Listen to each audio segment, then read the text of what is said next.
Kali ini Keren melaksanakan webinar yang bertemakan Yogyakarta, The Cultural Tourism City. Dan tentunya juga atas dukungan media partner kami ingin mengucapkan terima kasih kepada Halo Yogyakarta yang telah mendukung acara kami pada hari ini.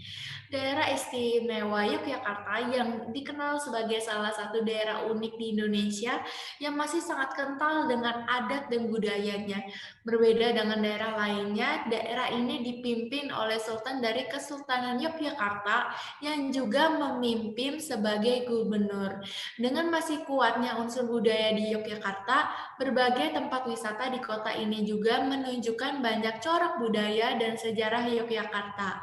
Buat kamu yang senang dengan wisata budaya dan sejarah tempat-tempat di Yogyakarta, ini wajib banget nih, ada beberapa tempat yang bisa kamu kunjungi nanti akan direkomendasikan oleh narasumber kita pada hari ini.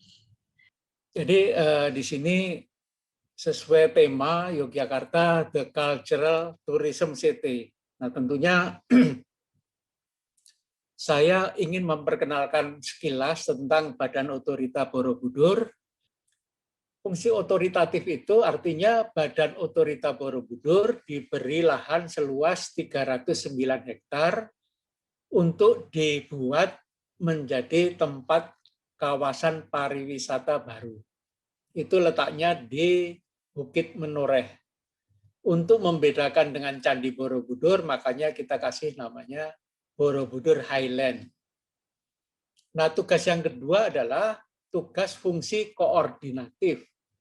Di sini kita mengkoordinasikan ada 3 DPN dan 1 KSPN. DPN itu Destinasi Pariwisata Nasional, ada 3, dan ada 1 KSPN, Kawasan Strategis Pariwisata Nasional.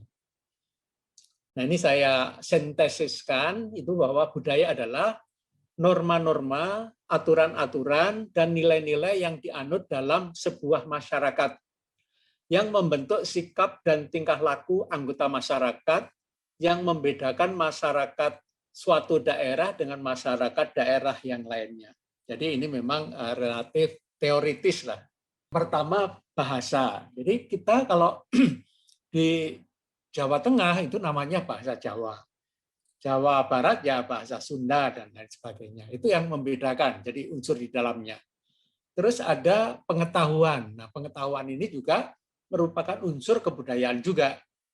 Terus kemudian organisasi sosial, ini juga sangat berpengaruh terhadap kebudayaan itu sendiri.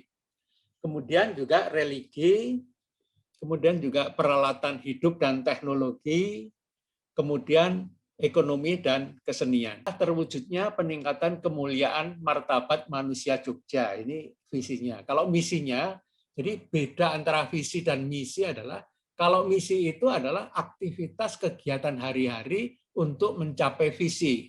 Nah, di sini adalah meningkatkan kualitas hidup, kehidupan, dan penghidupan masyarakat yang berkeadilan dan keberadaban. 2, mewujudkan tata kelola pemerintahan yang demokratis.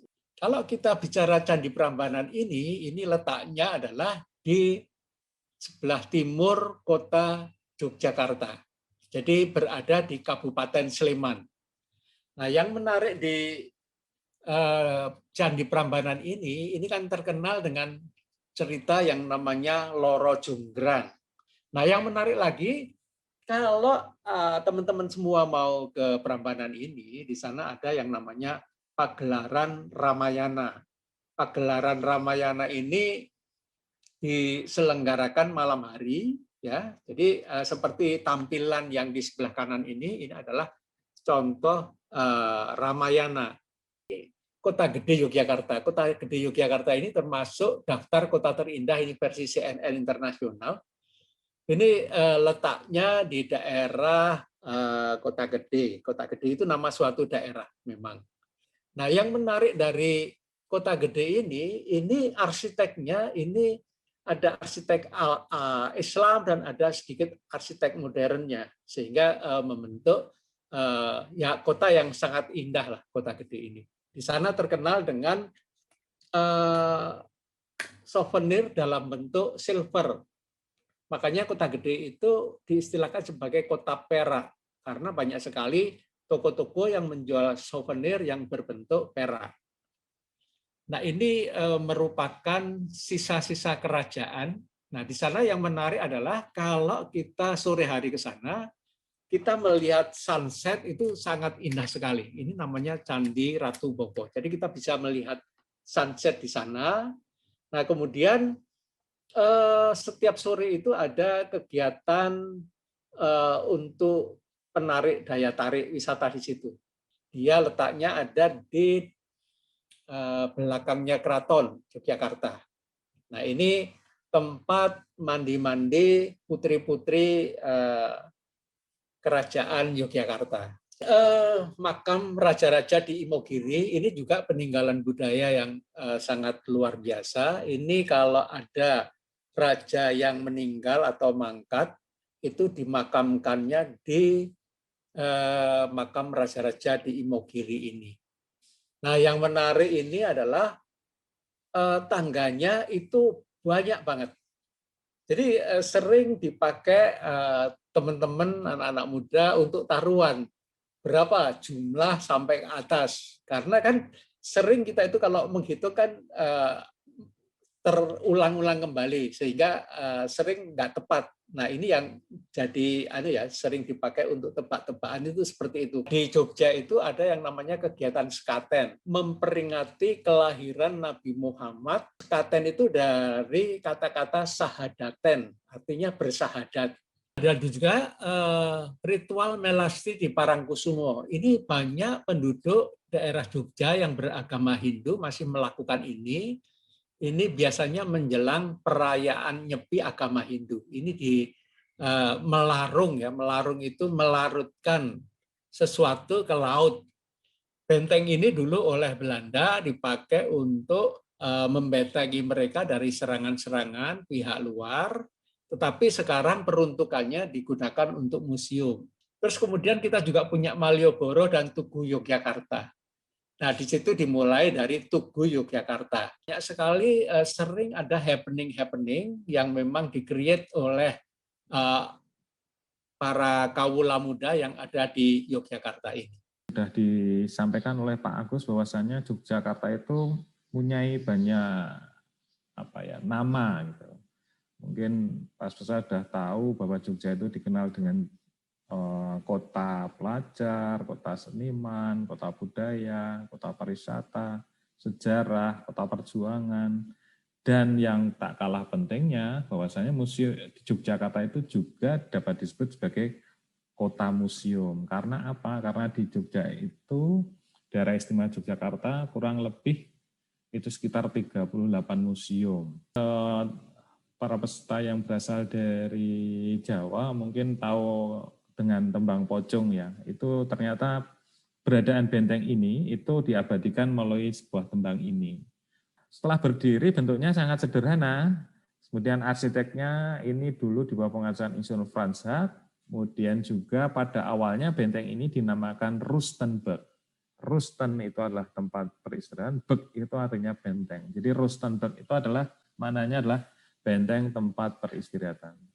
Selanjutnya dapat dikatakan bahwasanya benteng Rustenburg atau Vredenburg ini adalah bangunan kolonial Belanda pertama kali yang ada di Yogyakarta. Hamengkubuwono kedua itu diasingkan atau dibawa ke benteng Vredenburg ini. Baru diasingkan ke Pulau Penang di Malaysia. Dan juga menariknya lagi, Diponegoro itu juga pernah berada di benteng ini. Dan pernah diundang oleh residen dalam sebuah jamuan, kemudian dengan beraninya, istilah Jawanya itu, Diponegoro ngapyuke minuman beralkohol itu pada residen. Ini adalah, jadi benteng ini menjadi saksi luar biasa terkait dengan sejarah perjuangan bangsa Indonesia melawan penindasan Belanda maupun Inggris, maupun Jepang juga. Terkait dengan saksi bisu terjadinya peristiwa spektakuler di Jogja, yaitu peristiwa serangan umum 1 Maret 1149. Berawal dari peristiwa ini, akhirnya mata dunia terbuka kuping dunia terbuka bahwasanya propaganda Belanda yang menyampaikan pemerintah Indonesia sudah tidak ada, tentara sudah tidak ada, hanya adalah gerombolan perampok penjahat, akhirnya bisa tertangkis dengan keberhasilan misi ini, yaitu menduduki kota Jogja selama 6 jam sebagai media belajar masyarakat. Pertama terkait dengan keberadaan benteng, bangunannya yang dituju dari arsitektur, arkeologi maupun sejarah. Ini bisa dilihat dulu sebelum dilakukan pemugaran dan pasca pemugaran. Kemudian fasilitas museum juga sangat banyak. Kita punya 55 adegan diorama dan 1 holorama. Nanti akan kita sampaikan media interaktif terbaru dari Museum Benteng Yogyakarta. Murah, cuman masuk 3.000, kalau pelajar SMP ke bawah Rp2.000. Kemudian ada diorama 3, itu periodenya 48-49, terkait dengan hijrahnya pasukan divisi Siliwangi sampai kembalinya Presiden Soekarno ke Jakarta. Selanjutnya koleksi kita banyak, ada sekitar 6.000-an, kemudian ini ada mesin ketik. Nah, ini tadi yang saya sampaikan, ada salah satu tokoh mogok buruh di Jogja, Raden Mas Suryo Pranoto. Beliau dikenal juga dengan sebutan The Stacking Kuning dalam bahasa Belanda, yang kalau diterjemahkan artinya adalah Raja Mogok. Ini ada peralatan ketiknya, kemudian ada udeng. Udeng itu adalah ikat kepala ya, bukan udang di balik batu ya, udeng. Jadi ada piring, ada ini apa, tempat ambil nasi. Kemudian ada catatan-catatan pejuang, kemudian ada kursi, dan ada pamflet untuk mendongkrak semangat perjuangan pada masa revolusi. Jadi kalau bisa disederhanakan, museum itu adalah tempat untuk menyimpan, merawat, ya, dan memamerkan segala bentuk koleksi, ya, baik itu koleksi budaya, sejarah, seni, dan lain-lain, dan sifatnya itu nirlaba. Perubahan polanya, ya, perubahan pola customer kita hari ini itu ada 3, ya. Customer get smarter. Jadi customer kita atau pengunjung museum atau wisatawan ya pada umumnya itu semakin pintar. Yang kedua adalah customer demands more atau selalu menginginkan sesuatu yang baru. Nah, terus kemudian yang ketiga adalah customer is socially connected. Jadi dia tuh terkoneksi secara sosial ya, terutama di media sosial.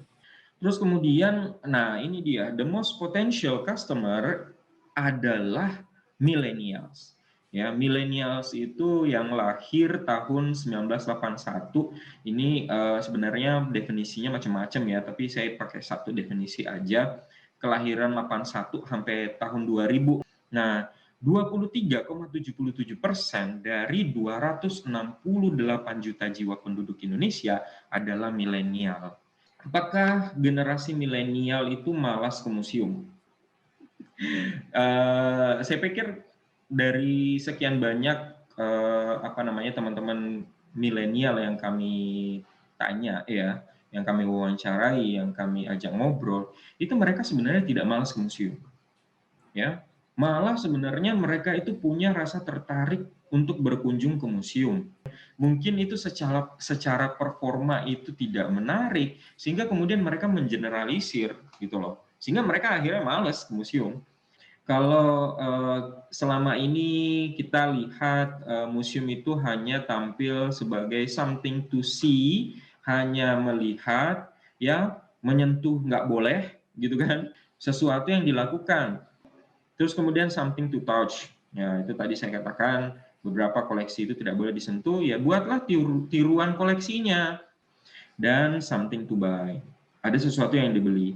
Karena ketika kita berkunjung ke museum, Bapak Ibu dan teman-teman sekalian, itu banyak yang tidak menyediakan oleh-oleh khas museum. Ini saya tanda petik loh ya. Jadi harus ada oleh-oleh khas museumnya gitu loh.